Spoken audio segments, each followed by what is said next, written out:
Hello everyone, আজকে বিকালবেলা আমরা তিনজনে বেরোচ্ছি একটু দরকারে। আর দরকারটা ছিল রিহুর আধার কার্ড বানানোর। আর যেখানে যাচ্ছি রিহুর আধার কার্ড চাইছে, তো ইমিডিয়েটলি ভাবলাম রিহুর আধার কার্ডটা আগে বানিয়ে নিই। আর রিহুর আধার কার্ডটা বানাবো একটা ক্যাফে থেকে অ্যাপ্লাই করবো আর কি, ওইখান থেকেই হয়ে যাবে বলেছে। তো এই যে আমরা কিন্তু চলে এসেছি, অটো থেকে নেমে গেছি, নেমে একটুখানি হাঁটতে হবে। আর এই ক্যাফেটা কিন্তু সেই আমি আগে যেখানে থাকতাম সেইখানে। তো আমরা এখানে বসে আছি, আমাদের কাজ এখনও হয়নি, একটু টাইম লাগবে। আর রিহুর একটু খিদে পেয়ে গেছিলো, ওর জন্য বাড়ি থেকে দুধ বানিয়ে এনেছিলাম, সেই দুধটা ওকে খাইয়ে দিয়েছিলাম। তারপরে কাজ মিটিয়ে আমরা চলে গেছিলাম আমাদের সেই ফেভারিট ক্যাফেটাতে।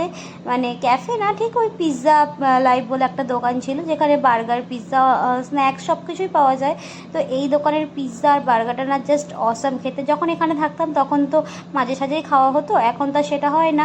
আর তারপরে একটু ফুচকা দেখে আমার ফুচকা খেতে ইচ্ছে করলো, তাই এখান থেকে কিন্তু খেয়ে নিলাম একটু খাট্টা পানি দিয়ে ফুচকা। মিঠা পানি দিয়ে ফুচকা আমার একদম ভালো লাগে না। আর এই যে বাড়িতে চলে এসেছি, চলে এসে কিন্তু আগে সন্ধ্যা পুজো দিয়ে আমরা কিন্তু এখন গরম গরম পিৎজা আর বার্গার খেতে বসে গেছি। এখানে জানো তো সবই কিন্তু ভেজ, কোনো চিকেন বা কিছুই মানে এগ পাওয়া যাবে না, অনলি পনির আর পেঁয়াজ টেয়াজ তো সবাই খায় আর কি এখানে। তো এখানে দেখো এনেছিলাম দুটো পনির বার্গার, একটা জয়ের একটা আমার, আর একটা এনেছিলাম পনির পিৎজা। তো দেখতেই পাচ্ছ। তো কিন্তু জানো তো এখানকার পনির মানে ভেজটাই এত টেস্টি হয় যে ননভেজটাকেও হার মানিয়ে দেয়। আমার তো একদম, আমি ননভেজ মিস করি না এখানকার ভেজ খাবার খেয়ে। এখানে সমস্ত রেস্টুরেন্টগুলোও কিন্তু ভেজই হয়। তো এই ভ্লগটা আজকে এইটুকুই, বাই।